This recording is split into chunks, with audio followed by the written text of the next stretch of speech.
Compre e divulgue. Eu vou colocar lá no grupo da Rema, tá certo?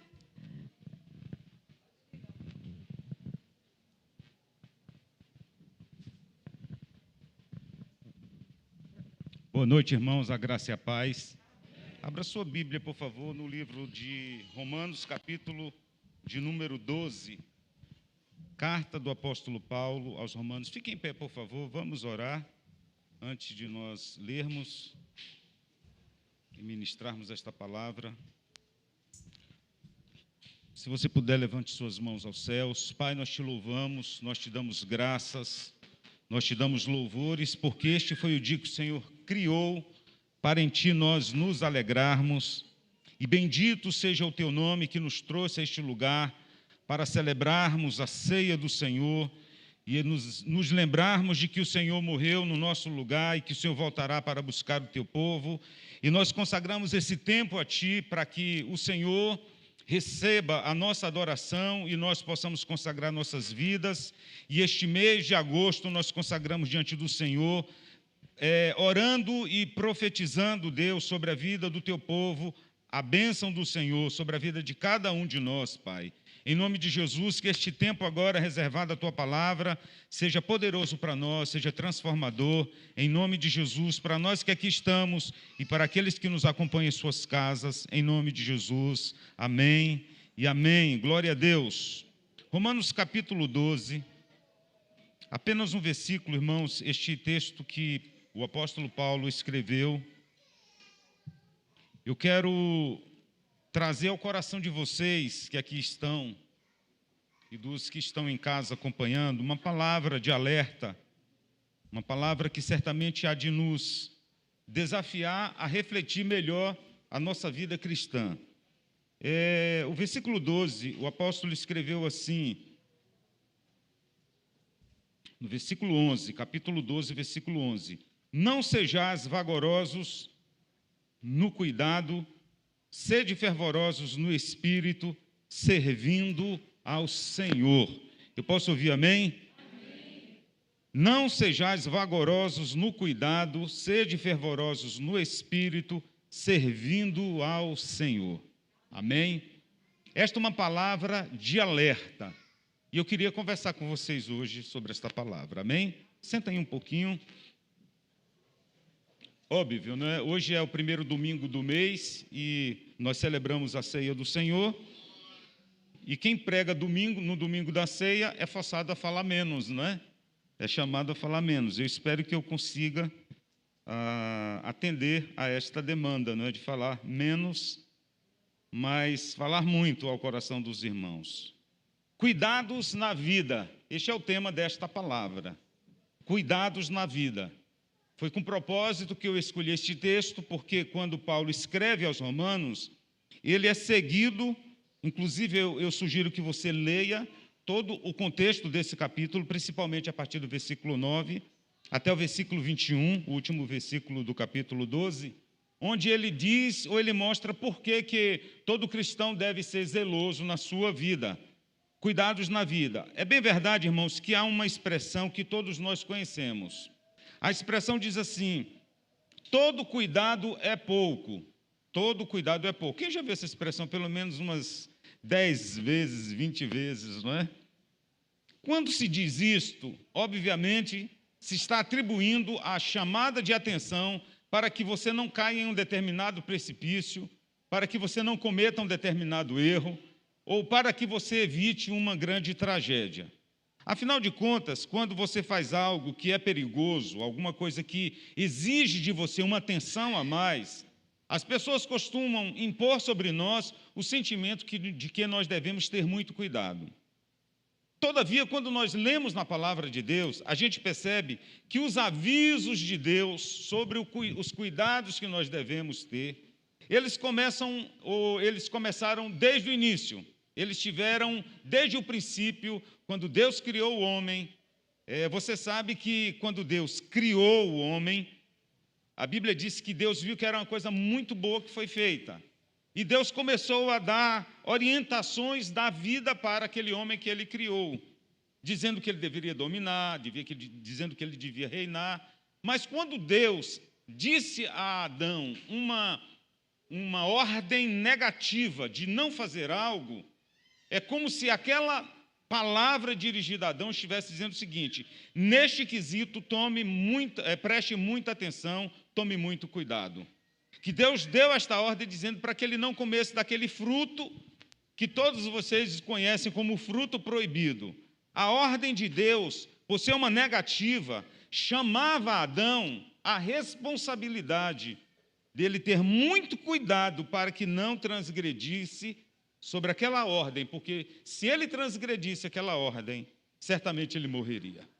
Então preste atenção, a necessidade de ter cuidado com a vida não é algo novo. Desde que Deus criou o homem, assim foi. E as últimas palavras do Senhor Jesus é um alerta para que nós tenhamos cuidado também. No capítulo 24 do Evangelho segundo São Mateus, versículo 42, Jesus diz assim: para que todos os seus discípulos, para que o seu povo, para que a sua igreja vigie, porque ninguém sabe o dia nem a hora em que o Filho do Homem há de voltar. Então, ter uma vida vigilante, obrigado, Nira, ter uma vida vigilante, ter uma vida de cuidado, é uma expressão bíblica que está de Gênesis a Apocalipse. E Paulo fez menção a este assunto quando ele escreve aos Romanos. Conhecer essa declaração que eu disse, todo cuidado é pouco. Conhecer essa declaração, este ditado, pode até significar alguma coisa para a nossa vida, irmãos, mas na vida cristã não é diferente, como eu disse, nós precisamos ter muitos cuidados com muitas coisas em muitas áreas na nossa vida. Eu diria que muitos problemas poderiam ser absolutamente evitados se nós estivéssemos mais atentos a tudo que acontece na nossa vida. Se nós tivéssemos mais cuidados, certamente muitos problemas que nós temos, certamente muitos entraves que nós temos na vida, não os teríamos se nós atentássemos para esse simples alerta. Cuidado. Diga para alguém, 2 ou 3 pessoas, cuidado. Muito bem. A Bíblia fala sobre alguns cuidados que nós devemos ter com nós mesmos. Destes cuidados que nós devemos ter com nós mesmos, é Deus dizendo assim: a partir do momento que você entende, a partir do momento que você é avisado, a partir do momento que você é orientado, a partir do momento que você é doutrinado sobre a necessidade de olhar para você mesmo, para ter cuidado de você mesmo, a responsabilidade é toda sua. Neste quesito de ter cuidado de nós mesmos, veja, irmãos, Deus nos dá esta responsabilidade. No livro de Deuteronômio, capítulo 4, versículo 9, a Bíblia ensina o cuidado de nós guardarmos a nós mesmos. O cuidado que eu tenho de guardar a mim mesmo. O cuidado que você tem de guardar a si mesmo. O cuidado que nós temos de guardarmos a nós mesmos. Por que que acontece? Às vezes, nós nos expomos ao perigo, nós nos expomos a situações difíceis e queremos que Deus nos proteja. E queremos que alguma entidade nos proteja. Queremos que algum Deus, algum ídolo nos proteja, ainda que estando nós expostos a uma situação difícil. E esta palavra de Deuteronômio 4, versículo 9, vejam o que diz o Senhor ao seu povo naquele tempo. Tão somente guarda a ti mesmo. Guarda-te, tenha cuidado de você mesmo e guarda bem a tua alma, que não te esqueças daquelas coisas que teus olhos viram, e se não apartem o teu coração todos os dias da tua vida, e as farás saber aos teus filhos e aos filhos dos teus filhos. Deus estava alertando o seu povo. Deus estava alertando aquelas pessoas que saíram do Egito, que elas, no caminho da terra prometida, no caminho da terra da promessa de Deus a eles, eles deviam ter o cuidado com eles mesmos. O cuidado a fim de que nada roubasse Deus da vida deles. O cuidado para que nada roubasse as promessas de Deus da vida deles. O cuidado para que nada roubasse os feitos de Deus na vida deles. Por que que Deus diz assim? Tenha cuidado de guardar a ti mesmo. Tão somente tenha este cuidado e guardar bem a tua alma. Deus estava dizendo que a nossa alma, que a alma humana, É a porta de entrada de vitórias ou de derrotas, de acertos ou de erros. E quando Deus diz assim, tenham cuidado, é como se dizendo àquele povo, não deixe que nada, senão aquilo que eu tenho para vocês, entre na alma de vocês. Eu penso, meus irmãos, que esta é uma palavra que nós devemos receber com muito amor no nosso coração, com muita disposição e com uma responsabilidade até, porque muitas coisas andam chamando a nossa atenção. Muitas coisas chamam a nossa atenção em todo o tempo, em toda hora. Nós vivemos numa geração onde tudo é muito rápido e toda hora nós temos uma voz na nossa direção, nos chamando a atenção, nos tirando a atenção daquilo que é principal, daquilo que é importante para a nossa vida, para a nossa história, para a nossa família, para a nossa igreja, para o nosso ministério. E se nós não tivermos o devido cuidado, nós vamos perder. E Deus diz assim, eu tenho uma promessa para vocês, entrarem na terra prometida. Esta terra que mana leite e mel é de vocês. Mas não deixem que nada entre em seus corações, que roubem a esperança deste lugar.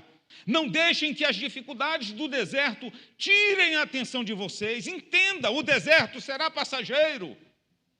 O deserto será um tempo na vida de vocês. Olhem para frente. No Novo Testamento, a palavra vai nos ensinar de outra forma, dizendo, olhando para Jesus, autor e consumador da nossa fé. O cuidado com nós mesmos. Olha o que diz ainda, irmãos, a palavra do Senhor sobre a necessidade de termos cuidados com nós mesmos. Já no Novo Testamento, Paulo escrevendo a Timóteo, capítulo 4, versículo 16, ele diz assim, guarda-te a ti mesmo. É você que tem que se proteger. É você que tem que se proteger. É você que tem que se guardar. É você que tem que se poupar diante das adversidades que surgem no dia a dia. Olhem as palavras que Paulo diz, mostrando a nós que existem cuidados pessoais, que só nós mesmos sabemos que devemos obedecer, observar, coisas que apesar de serem comuns para a maioria, Deus nos chama atenção para nós termos o cuidado. Olha as palavras de Paulo. Tenha cuidado de ti mesmo e da doutrina. Tenha cuidado de você mesmo e da doutrina. Persevera nestas coisas, porque se você fizer isso, salvará tanto você quanto aqueles que seguem você, aqueles que te ouvem, Timóteo. Irmãos, guardar a si mesmo é você entender que Deus tem um plano para você e que o diabo quer destruir este plano e que você não deixará que o diabo destrua. Eu tenho ensinado a vocês sobre os momentos que que tentaram tirar a vida de Jesus antes da hora. De momentos que os religiosos, fariseus, saduceus e tantos outros ficavam irados com o ensino transformador de Jesus. Momentos que eles queriam apedrejar Jesus, e a Bíblia diz que Jesus tinha o cuidado de preservar a si mesmo e cuidava-se para que ele não fosse apedrejado ou morto antes do tempo. Isso é tão verdade que no momento que ele deveria morrer por nós, a Bíblia diz que ele se permitiu, sabendo que era chegada a hora, ele se permitiu ser entregue nas mãos dos malfeitores. Mas enquanto isso não acontecia, ele estava com cuidado de si mesmo. E olha para mim, se Jesus teve o cuidado de cuidar de si, quanto mais eu e você, irmão, sim ou não? Segura o menino aí para não tirar atenção, que ele corre e vocês olham para ele. Não é? Se Jesus teve esse cuidado, se Jesus teve essa iniciativa, teve este zelo de cuidar de si mesmo, de não se permitir ser morto antes do tempo, quanto mais eu e você, irmãos, o cuidado que nós devemos ter de guardar a nós mesmos. Eu posso ouvir um amém? Então vejam que a palavra de Deus está repleta de situações como esta. Há um outro texto que a Bíblia fala sobre o cuidado que nós devemos ter em guardar bem a nossa alma. Você sabe que a alma do ser humano, a nossa alma, é o centro das nossas emoções, a sensibilidade que cada um de nós tem está na nossa alma. E esta alma ela precisa ter cuidado, ela precisa ela precisa ser preservada a fim de que não se contagie, não se contamine com as coisas que querem destruí-la. João, escrevendo em seu livro, terceira epístola, capítulo 1, versículo 2, diz assim: amado, Eu desejo que você vá bem em todas as coisas. Quem diz amém por isso? Amém. Eu desejo que te vá bem em todas as coisas e que tenha saúde, assim como bem vai a tua alma. Uma alma saudável, uma alma sadia. Há de se saber com isso, irmãos, que tem muitas pessoas vendendo saúde física por aí, mas que no seu emocional está destruído, porque não aprenderam a importância de guardarem as suas almas. Não aprenderam a importância de guardar a sua alma e não deixar que a sua alma reflita ou reaja de acordo com o sistema deste presente século. Guardar a alma, guardar os sentimentos, guardar essa preciosidade que há em nós, que João diz que é uma coisa que deve ser muito bem guardada, que ela deve ter saúde. Levante sua mão e diga: Senhor, me dê saúde emocional. Amém? Saúde emocional. Neste mundo tão cruel, neste mundo cheio de palavras, cheio de convites, cheio de tantas coisas que tentam te afastar daquilo que nós entendemos como promessas de Deus. Só uma forma de nós vencermos todas elas, guardando bem a nossa alma, guardando a saúde da nossa alma. Tenha cuidado de guardar bem a sua alma. Eu posso ouvir um amém?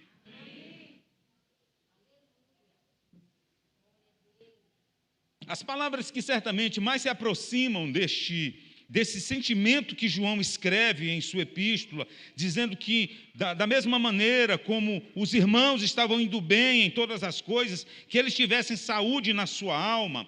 Talvez a palavra ou o pensamento que vem mais à tona nos dias de hoje é aquele pensamento que diz assim: não importa o que fizeram com você, o que importa é o que você faz com o que fizeram com você. Então, estava conversando com o discípulo, mostrando que isso se tornou uma expressão tão falada, e que a gente não percebe a dificuldade que há nessas palavras. A gente diz essas coisas como se fosse uma frase bonita, e você reagir de um modo diferente daquilo que você recebeu não é fácil.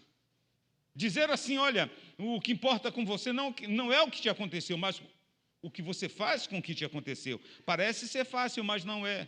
Uma pessoa que não tem cuidado com sua alma, que não vela pela sua alma, que não abastece a sua alma com coisas boas, com as virtudes, com o fruto do Espírito, certamente terá muita dificuldade em reagir bem diante das coisas que acontecem em sua vida. Mas a Bíblia também fala, Efésios capítulo 5, desta feita agora, Paulo falando aos irmãos em Éfeso: portanto, vede prudentemente como andais, não como nécios, falando da importância de ter cuidado com a vida, não como loucos, mas como sábios. Vejam prudentemente como vocês vivem. Tem alguém aqui para dizer amém, irmãos? Essas palavras assim é difícil de tirar um amém, não é? A gente está acostumado tanto a ouvir palavras assim: Deus vai te dar isso, Deus vai te dar aquilo, você vai receber, aleluia! Aí quando vem uma palavra dessa, Paulo dizendo assim: portanto, vejam prudentemente como vocês estão vivendo. Você já ouviu dizer uma expressão assim, que você é o que você come? Quem já ouviu isso aqui? Não é? Aí, se você está igual eu, assim, pegando uns pneuzinhos, você diz assim: eu já sei o que é que eu sou, estou comendo, né? E quem está mais gordinho já fica preocupado: poxa, o que é que eu estou comendo? Eu sou o que eu estou comendo aí. Mas você já pensou que você pode ser e que você é o que você come também na sua alma, aquilo que você alimenta a alma, aquilo que você dá para a sua alma, aquilo que você expõe à sua alma? Você é isso, você é aquilo em que você se expõe. Quanto mais estamos expostos à palavra, mais de Deus nós teremos, mais da palavra teremos, mais dos céus nós teremos. Quanto mais nós nos expomos ao reino de Deus, mais do reino de Deus temos. Senão Jesus não teria dito: buscai primeiro o reino de Deus e a sua justiça, e todas essas demais coisas serão acrescentadas. Por que Jesus diz isso? Coloque em primeiro lugar o reino de Deus. Faça do reino de Deus o primeiro lugar. Tenha esse cuidado na vida. Por que ele diz isso? Porque ele sabe que quando nós nos expomos ao reino dele, mais do reino dele nós teremos. Eu posso ouvir um amém? Eu quero declarar com esta palavra que este mês de agosto será assim na nossa vida. Nós vamos nos expor mais à palavra de Deus, nós vamos nos expor mais ao reino de Deus e receberemos mais do reino de Deus e mais da sua palavra. Quanto mais nos expormos a Deus, mais dele nós teremos. E Paulo então diz desse cuidado que todos devemos ter. Tenham cuidado de maneira prudente de como vocês estão andando. Agora, irmãos, há um outro cuidado que certamente é um cuidado que todo mundo que vive nesse chamado planeta Terra precisa ter. É o cuidado com o que se fala, com o que se diz. Nas palavras do Senhor Jesus, ele diria que da abundância do coração fala a boca. Em outras palavras, da abundância daquilo que você se expõe, a sua alma se encherá, o seu coração se encherá e vai vazar pela sua boca. Veja o que diz Provérbios capítulo 13, versículo 3. O que guarda a sua boca, conserva a sua alma. Mas o que muito abre os lábios, tem perturbação. Tem pessoas que vivem angustiadas, não é porque tem um pecado em suas vidas, cravado em suas almas. Não, não é por isso, talvez não. Tem pessoas que têm angústia na sua alma e muitas vezes o problema é que essa pessoa fala muito. Ela não consegue se calar. No meu tempo de escola, eu não sei se hoje a escola permite isso, né? Porque os pais, nesse presente século, quase não podem mais disciplinar os filhos. Mas eu lembro que no meu tempo de escola era assim, se nós fizéssemos muita bagunça e conversássemos muito, a professora falava em alto tom, cala a boca! E todos nós calávamos, porque era uma autoridade que estava ali diante de nós. Hoje é diferente, né? Se uma professora falar um negócio desse para um menino, me chega em casa, fala para a mãe vai lá para denunciar o professor, porque gritou com o menino. Ô geração! O provérbio diz, o que guarda a sua boca, conserva a sua alma. Talvez você precise refletir sobre você, sobre o sentimento que você vem carregando, que existem algumas perturbações na alma, e os intérpretes entendem que essas perturbações, que muitas vezes vêm na alma da pessoa, é resultado de muita fala nos lábios dela, de muita coisa que a pessoa anda falando, de muita coisa que ela anda dizendo. Então, se há um remédio, o remédio é calar-se. Viver sossegado diante do Senhor. Viver aquilo que o salmista diz no Salmo 131. Portanto, eu fiz calar a minha alma e sossegar a minha alma. Qual menino, não é, que amamenta nos peitos da sua mãe amada, ele fez sossegar a alma dele em silêncio diante do Senhor. Somente em Deus espera a minha alma. Salmo 62.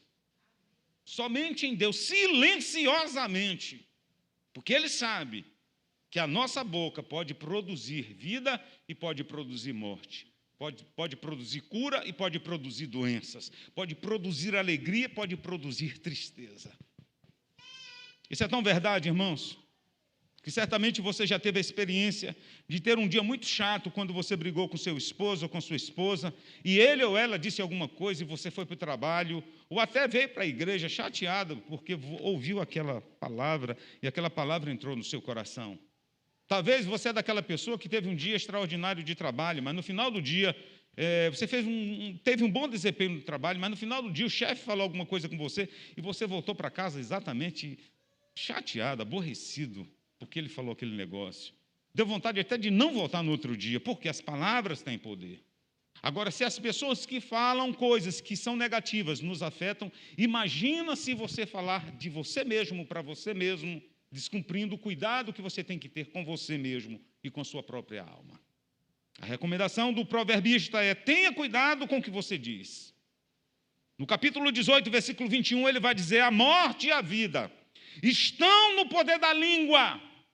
Quer vida, irmão? Quer vida? Para de falar asneira. Para de falar besteira. Para de falar derrota. Para de dar ênfase à enfermidade, aos problemas. A morte e a vida estão no poder da língua. Aquele que a ama comerá do seu fruto, aquele que bem administra, aquele que zela. Sabe aquela coisa que você aprendeu em algum lugar, algum tempo da sua vida, que diz assim, dá vontade de você falar, morde a língua. Lembra? Alguém já lembra dessa expressão aqui? Ou seja, morder a língua é você não falar tudo que dá vontade de falar. Isso é a Bíblia, irmãos. A morte e a vida estão no poder da língua. A vida e a morte estão na boca da pessoa. Vamos produzir palavras de vida e não de morte. Vamos falar palavras de progresso e não de derrota. Vamos falar palavras de cura e não de pandemia. Não vamos superalimentar a pandemia. Não. Vamos profetizar e declarar o que a palavra de Deus diz. Agora, existem também alguns cuidados que são cuidados que nós devemos ter com o nosso Deus. Cuidados que nós devemos ter com o nosso Pai. E o primeiro deles está em Crônicas, capítulo 22, versículo 19. Do tempo que Deus tinha colocado no coração de Davi o desejo de construir um templo para ele. Esse desejo nasce no coração, Deus não permite que Davi realize, mas foi através do seu filho. Mas vejam que os princípios, os meandros do momento em que Davi estava desejando essa grande realização, este grande feito, que era levantar um altar para Deus, levantar um templo para Deus. Veja o que diz a palavra do Senhor, 1 de Crônicas, capítulo 22, versículo 19. Disponde, pois, agora o vosso coração e a vossa alma para buscar o Senhor vosso Deus, e levantai-vos e edificai o santuário do Senhor Deus, para que a arca do concerto do Senhor e os utensílios sagrados de Deus se tragam a esta casa, que se há de edificar o nome do Senhor. Amém. Irmãos, preste atenção neste texto comigo. Não é preciso conhecer muito da Bíblia, é preciso só um pouco de conhecer o que significa interpretação de texto. E todos nós já passamos, eu não fui um dos melhores, preciso aqui confessar em português, como não sou até hoje. Todavia, não precisa ser muito perspicaz, ser muito inteligente para entender o que significa esse texto. Esse texto, em outras palavras, está dizendo o seguinte: não importa quão grandes coisas você queira fazer para Deus, se você não tiver a disposição de antes buscá-lo, e buscá-lo de todo o coração. Não importa quantos templos, quantas coisas, não importa quantos monumentos você queira erguer para Deus, desde que antes você o tenha buscado de todo o coração. De todo o coração, com toda a sua alma. Não importa quanto queiramos ser úteis nas mãos de Deus, ser um vaso nas mãos de Deus, ser um obreiro aprovado, não importa o quanto queiramos ser algo, um instrumento bem afiado nas mãos do Senhor, desde que antes nós tenhamos a disposição de buscá-lo de todo o nosso coração e de toda a nossa alma. Como se Deus estivesse dizendo: Davi, você pode me erguer tudo isso, você pode me dar tudo isto, mas se eu não tiver o coração de vocês, de nada adianta.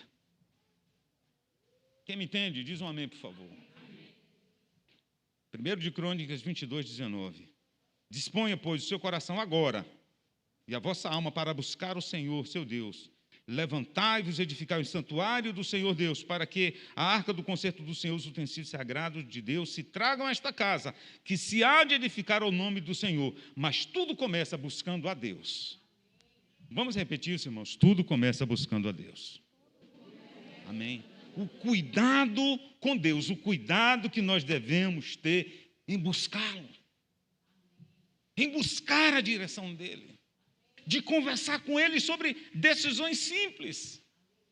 Não ache estranho, irmãos, e não ache exagero. Tem alguns irmãos, tem algumas irmãs, que até para vestir uma peça de roupa, elas pedem a opinião de Deus.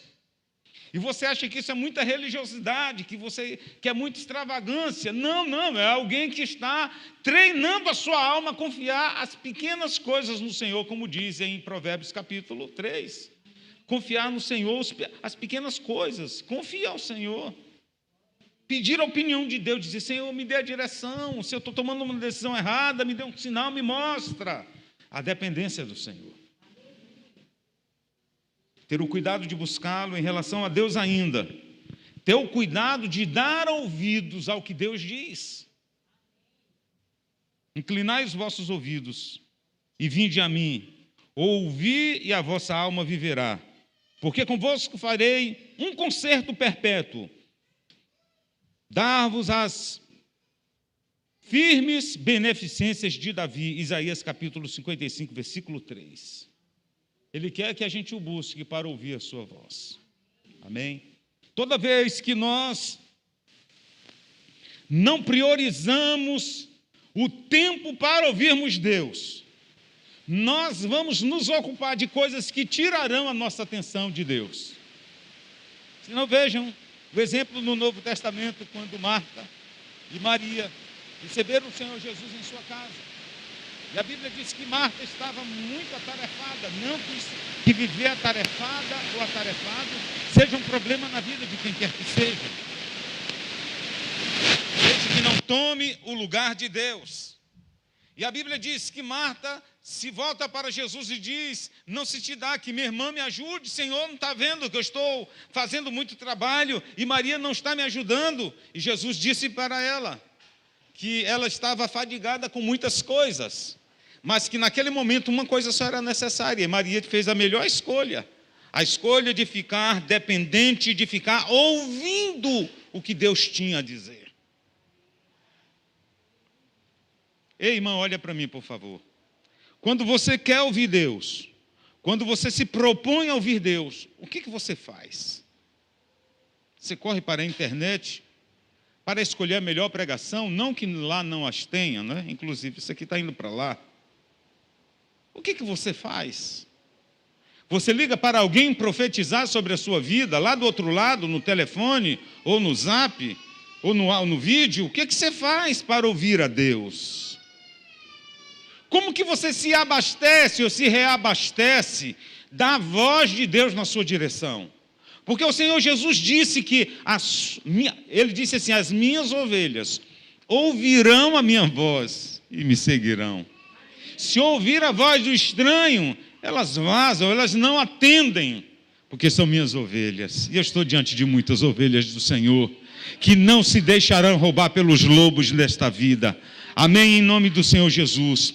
Ter o cuidado de ouvir o que Deus tem a dizer. Mas, meus irmãos, há um outro cuidado também que a Bíblia nos aponta, que é o cuidado de guardar com diligência tudo o que o Senhor manda na sua palavra. De guardar com diligência o mandamento e a lei do Senhor. Está em Josué capítulo 22, versículo 5. Então, somente, tende cuidado de guardar com diligência. Não é guardar de qualquer jeito. Você já tentou guardar alguma coisa, esconder alguma coisa dos seus filhos? E seu filho foi mais esperto do que você e foi lá e descobriu onde estava escondido. Mamãe, já faz isso. Aquele doce de leite que você escondia, mas seu filho ia lá e descobriu onde estava. Não? Sabe, aquelas coisas que você disse, eu vou guardar aqui, mas você não guardou bem. E alguém achou com facilidade. Quando a Bíblia diz assim, olha, tão somente tenham cuidado de guardar com diligência. É guardar sem facilidade para que não haja nenhuma violação.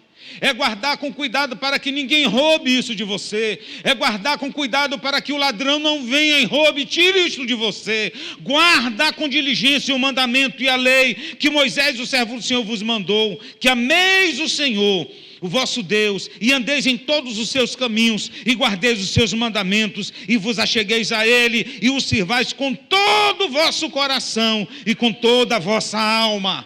Tem que ter muito cuidado para viver isso, irmãos. Se é para o Senhor, aplauda com mais alegria.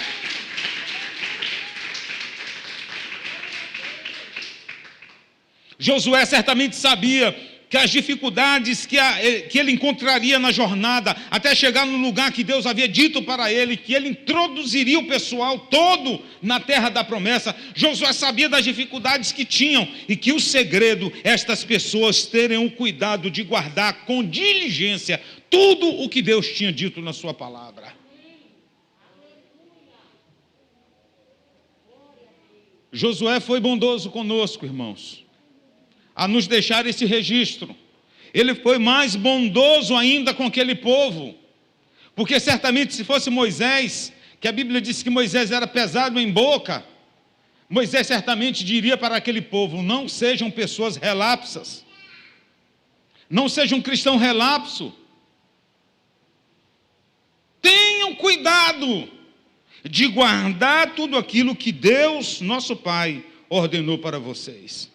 Termino dizendo aos irmãos que, se nós estivermos dispostos, tanto quanto esses homens que nós aqui citamos, estas referências que nós aqui citamos, se nós estivermos dispostos a aplicar em nosso coração estas verdades, de demonstrarmos zelo, cuidado com a nossa vida espiritual, certamente Deus há de nos abençoar ricamente.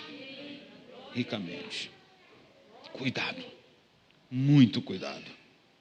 Cuidado, muito cuidado. E poderíamos aqui passar muito tempo falando sobre esses temas, sobre outras referências, sobre outras passagens nas Escrituras que apontam necessidade de cuidado. E eu cito a última aqui, quando Jesus estava perto de Jerusalém e olhando a monstruosidade daqueles templos, Jesus disse assim: não ficará pedra sobre pedra que não seja derrubada. Isso chamou a atenção dos discípulos. E um deles perguntou ao Senhor: mas meu Senhor, quando é que isto vai acontecer? E que sinal haverá da tua vinda e do final dos tempos? O Senhor Jesus disse: tenham cuidado para que ninguém vos engane, porque haverá muitos falsos profetas, dizendo ser o Cristo. Então Jesus disse que o principal sinal da sua vinda é a manifestação de falsos mestres, de falsos ensinadores, de falsos apóstolos, de falsos profetas, de falsos pastores, de falsos missionários, de falsos mestres. E Jesus diz: tenham cuidado para que ninguém vos engane. E como nós podemos ter um cuidado desse, irmãos, se nós não conhecemos a verdade? Porque que precisamos ser parecidos ou copiadores dos bereanos, para que não sejamos tragados por aqueles que venham em nome de Deus e que não são de Deus. Jesus disse: acautelai-vos, para que ninguém vos engane. Eu quero dizer para você que você precisa velar por sua vida, que você precisa velar por sua alma, que você precisa velar, ter muito cuidado com você, proteger a si mesmo, proteger as suas emoções, proteger a sua saúde. Nunca fomos tão bombardeados com essa necessidade de ter cuidado, né? Eu tirei minha máscara para poder comunicar a vocês, mas vocês todos estão com suas máscaras, não é? Vamos trabalhar com nossas máscaras. Em qualquer lugar estamos com máscaras, porque estamos dizendo: eu estou cuidando do meu corpo, eu estou dando atenção ao meu corpo, para que ele não seja contaminado. Sim? E com sua alma e com seu espírito, qual é a máscara que você está colocando de proteção? Você precisa protegê-la. Você precisa levar a sua alma tão a sério quanto você está levando o seu corpo com relação à pandemia. Você tem que levar o seu espírito a sério tanto quanto você tem levado o seu corpo com relação à pandemia. Se você está cuidando de um corpo que vai se desvanecer, que a Bíblia diz que voltará ao pó, como era, quanto mais, irmãos, o cuidado com o nosso espírito e com a nossa alma.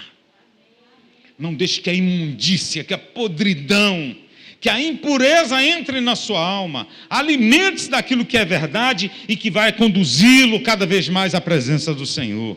Nesta noite, Deus nos convida a refletir as nossas vidas e tomar a decisão de cuidar de nós mesmos, de cuidarmos da nossa própria vida. E eu queria fechar com você dizendo assim, fazendo uma declaração. Eu sou o responsável por cuidar da minha própria vida. Amém? Você pode ficar em pé para nós falarmos esta declaração juntos? Eu sou responsável por cuidar da minha própria vida. Ah, mas meu pai não me ajudou, minha mãe não veio, meu marido não fez, o pastor não visitou. Não, não, não. Você é responsável por cuidar da sua própria vida.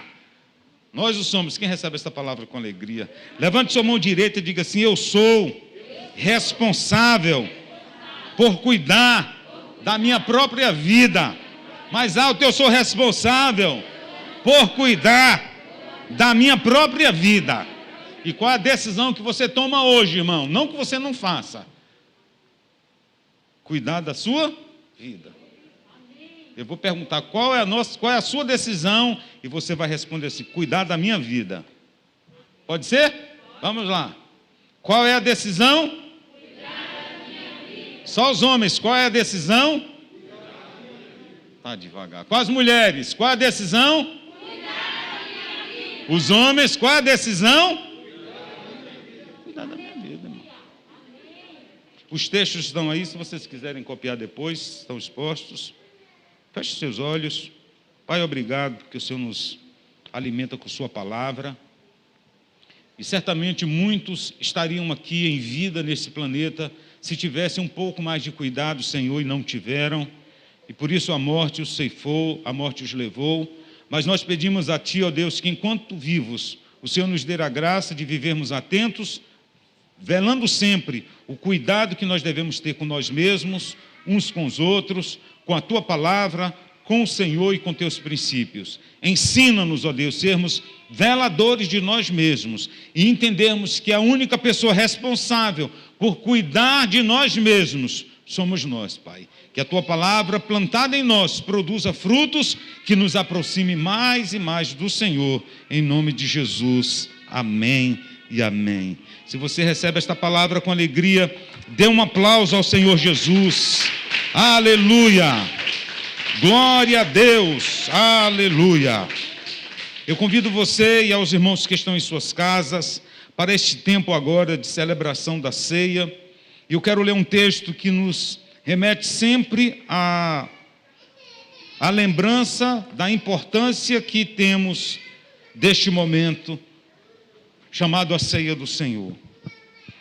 O texto de Coríntios, capítulo 11, versículo 23, Paulo disse assim: porque eu recebi do Senhor o que também vos ensinei, que o Senhor Jesus, na noite que foi traído, tomou o pão e, tendo dado graças, partiu e disse: tomai e comei, isto é meu corpo, que é partido por vós. Fazei isto em memória de mim. Semelhantemente, também depois de cear, tomou o cálice, dizendo: este cálice é o novo testamento no meu sangue. Fazei isto todas as vezes que beberdes em memória de mim. Porque todas as vezes que comerdes este pão e beberdes este cálice, anunciais a morte do Senhor até que venha. Portanto, qualquer que comer este pão ou beber o cálice do Senhor indignamente, será culpado do corpo e do sangue do Senhor. Examine-se, pois, o homem a si mesmo, e assim coma deste pão e beba deste cálice. Porque o que come e bebe indignamente, come e bebe para a sua própria condenação, não discernindo o corpo do Senhor.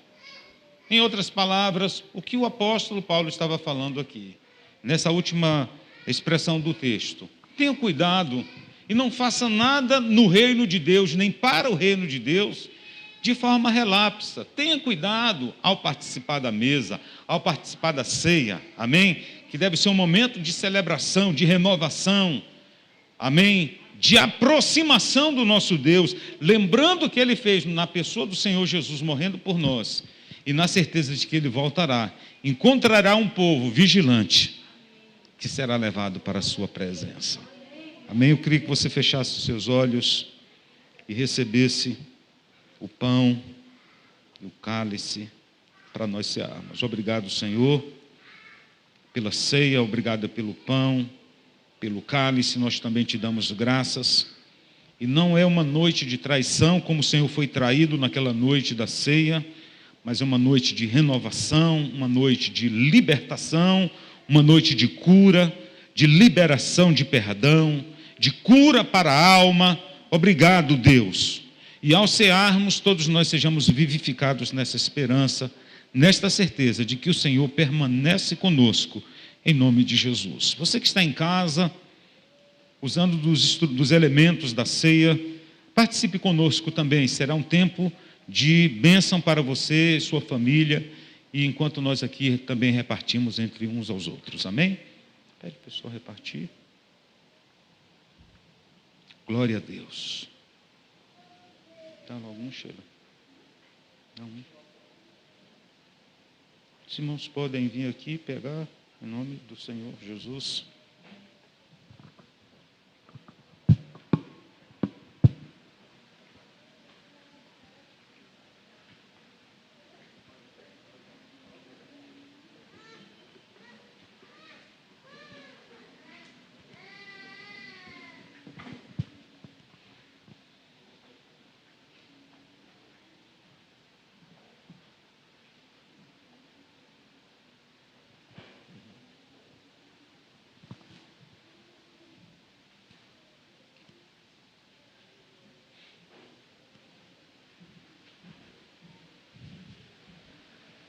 Vai glorificando o nome do Senhor, irmãos.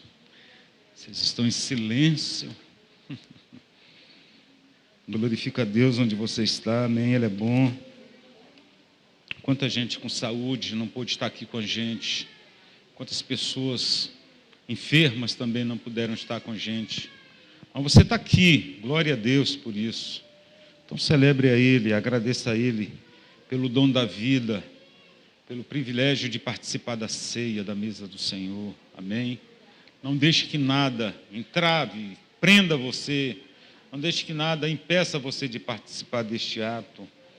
Lembrando sempre que a exortação de Paulo é dizendo, examine-se, pois o homem é si mesmo, e coma. Não é para examinar e não comer. Infelizmente, muitos irmãos são assim, né? Examinam e não tomam. E Paulo disse, não, examine-se. Tem alguma coisa errada na sua vida, confesse ao Senhor, abandona, né? Confessa e deixa, renove sua aliança, seu amor por Ele, a sua alma por Ele, o seu tempo para Ele, não é? Examine-se, pois, e coma.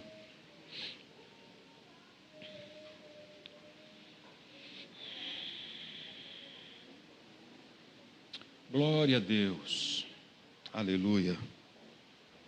Você abre com cuidado em cima, irmãos, tá? A tampinha aí é fácil de...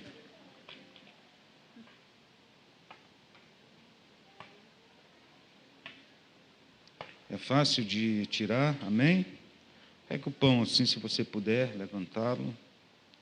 Senhor, aqui está um símbolo do corpo do Senhor Jesus, e nesta noite nós trazemos a memória que o Senhor Jesus entregou a sua própria vida no Calvário, e sabemos que, em participando da mesa do Senhor, nós somos renovados em fé, em esperança e amor. Que este pão e este cálice represente cura para a vida do teu povo, alegria para a vida do teu povo, força e a capacidade de sermos zelosos, cuidadosos em tudo que nós fizermos. Em memória do Senhor nós participamos, Pai. Amém. Coma do pão em memória do Senhor.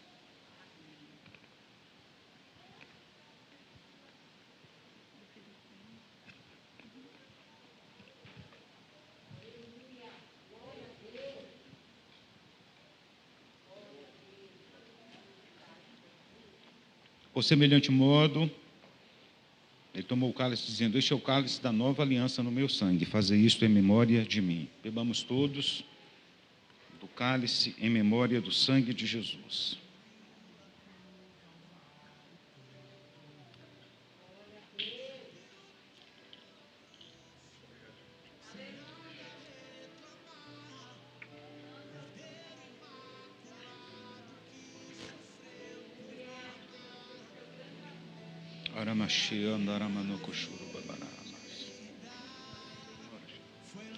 Pai, nós te adoramos, Senhor. Obrigada por essa comunhão, meu Deus. Obrigada, Senhor, por poder sentar à mesa contigo, meu Deus. Pela comunhão que temos, meu Deus, contigo. Obrigada, Senhor, porque o Senhor derramou o seu sangue por nós, porque a tua carne foi moída, Senhor, por nossos pecados. E hoje nós temos vida, e hoje nós temos salvação. E a condenação que estava sobre nós, meu Deus, o preço o Senhor pagou. Meu Deus, muito obrigada, Pai, porque é um preço que jamais nós poderíamos pagar. Obrigada por esse resgate. Obrigada, Senhor, por fazer parte da família do Senhor. Obrigada, Deus, pela comunhão que temos contigo, porque o teu Espírito está em nós. Pai, obrigada, Senhor, pelo privilégio de poder, meu Deus, caminhar contigo. Fortalece cada um dos meus irmãos nessa noite, através deste ato. Meu Deus, e aqueles que não estão participando, que o Senhor possa também abençoá-los, fortalecê-los, ajudá-los, Senhor, nesse processo, para que a comunhão seja completamente restaurada, para que não haja nenhuma acusação, Senhor, nada que possa atrapalhar os teus filhos na caminhada. Renova cada um dos teus filhos nessa noite, anima, revigora, Senhor, para te servir, para caminhar contigo todos os dias. É o que nós te pedimos, Deus, em nome de Jesus.